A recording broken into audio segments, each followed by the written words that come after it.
Modern Batman can be relied on to supply certain universal traits. He's gritty, troubled, and brooding. Nevertheless, he's not the Punisher, and has mostly always held true to his own ethos. He will not take a life, but over a lifespan as long as the Dark Knight's, he has been involved in some truly messed up moments. So with this in mind, I'm Dan from What Culture, and here are the 10 most messed up Batman moments. Number 10. The death of Thomas and Martha Wayne. It's only fitting to start this list off with the moment that began it all for the Caped Crusader. Of course, the specifics of this scene have been told and retold dozens of times, but still, it's the seminal, defining moment of Batman's life. There are many more gruesome moments that have occurred within the extended Bat family, but the genesis of it all is still something inherently tragic. A young boy seeing his parents murdered in cold blood. A senseless murder that scarred Bruce Wayne, motivating him to become the vigilante we all know and love. This cuts to the heart of something inherent to the Batman character.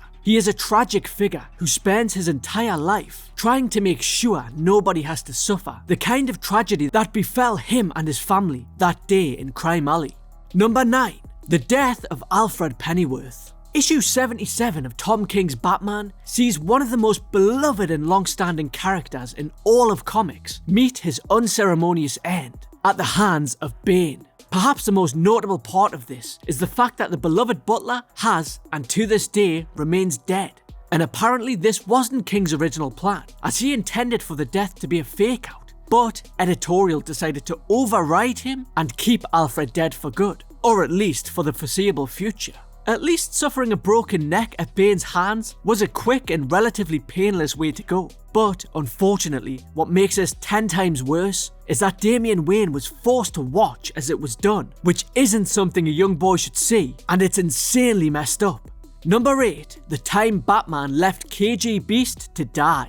The Cold War. In many ways it was a simpler time, when your favourite superhero could break his core principle of never taking another human life, with the implication being that it's okay, he was a commie. So Batman, after a prolonged fight, traps KGBEAST in a chamber at the bottom of Gotham's sewers, leaving him there to die. Yep, it's true. Though Batman did in fact kill people reasonably often for a hero in the very early days of Detective Comics, but this one occurred a lot later, when the Batman not killing people rule was more established. Of course, this death was later retconned, but even if we accept this later attempt to plug holes in the Batman doesn't kill people narrative, he still tried to leave a man trapped in a metal chamber indefinitely. Sorry Bruce, but that has to be at least attempted murder, even in the comics world. Number 7. Joe Chill in Hell. In Batman number 673, after being shot and going into cardiac arrest, Batman relives a series of memories, some hallucinatory and some real, with the lines being blurred between the two. During these hallucinations, Batman relives a time during which he has locked his parents' killer, Joe Chill, in his penthouse apartment, visiting him every night and terrifying him. And after a month has passed, Batman visits Chill one last time and leaves him with the gun he used to kill Martha and Thomas Wayne. The terrified and presumably remorseful Chill is implied to have taken his life. Then Batman moves on to the other hallucinations. Whether this is intended to be taken as something that actually occurred is unclear. Morrison appears to have left it intentionally ambiguous, but nevertheless, psychologically bullying someone into suicide is pretty damn messed up. Number 6. Deceased.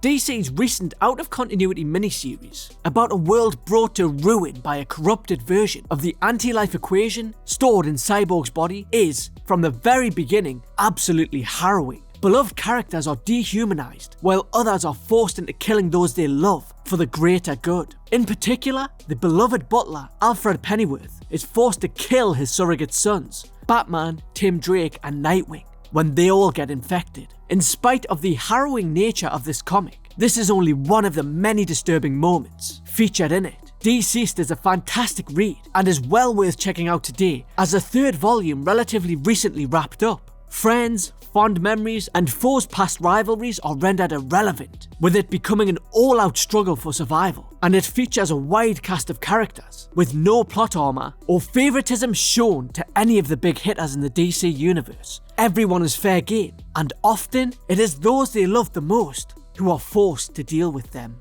Number 5. All-Star Batman and Robin, The Boy Wonder.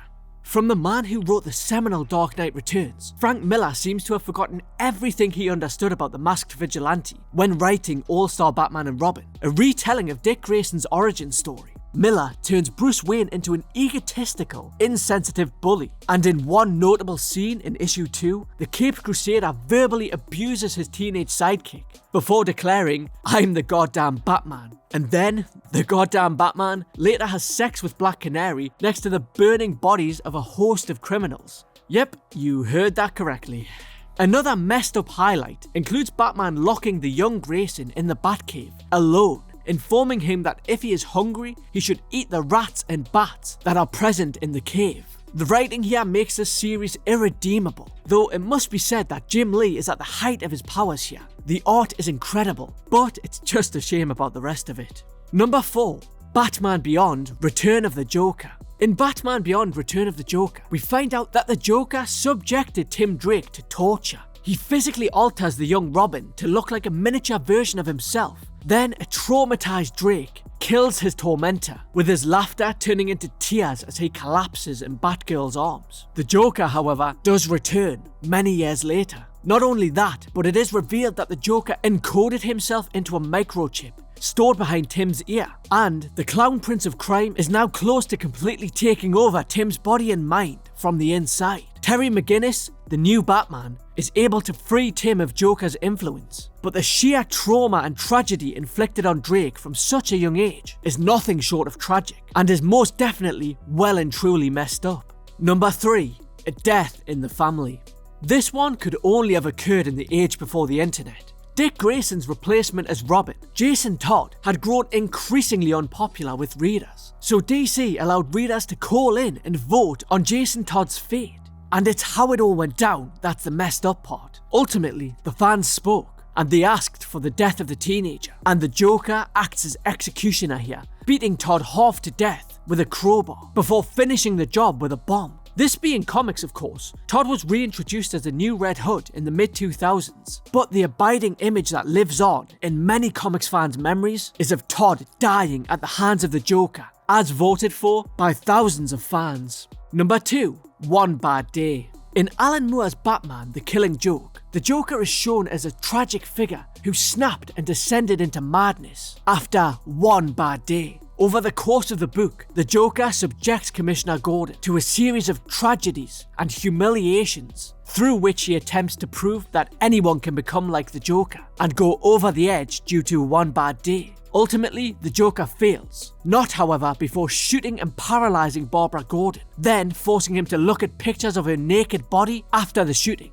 Ultimately, the psychological torture which the Joker subjects Gordon to is futile. But this easily would have broken lesser men, and the lengths that the Joker goes to in this story arc are incredibly dark. And number 1, A Long Slow Death. Starting in the shadow of the Bat number 75 is possibly one of the most unnecessarily bleak storylines in the history of comics. Sure, 90s comics are known for many things, but subtlety is not one of the era's strong suits. In A Long Slow Death, Batman encounters a suicidal man named Walter Smith, who Batman tells his story. It transpires that recently he dropped his own son, leaving him quadriplegic and mute. Following on from this, Walter is extorted and beaten up by a gang, and is then kissed without consent by an employee, causing an argument with his wife. Just as things begin to look up, his son miraculously regains the ability to speak, but then an earthquake hits and kills the entire Smith family, except for Walter. It's unclear what the actual purpose of all this is. Presumably there is one, but it's not a story that's told well enough to justify multiple readings to analyse what that might be. For the sheer pointlessness of this gratuitous misery and misfortune, A Long Slow Death takes the number 1 spot. And that's our list. You can find more videos like this one on screen now, and you can follow me on Twitter @DanJDurkin. But for now though, I've been Dan, and I'll catch you in the next one.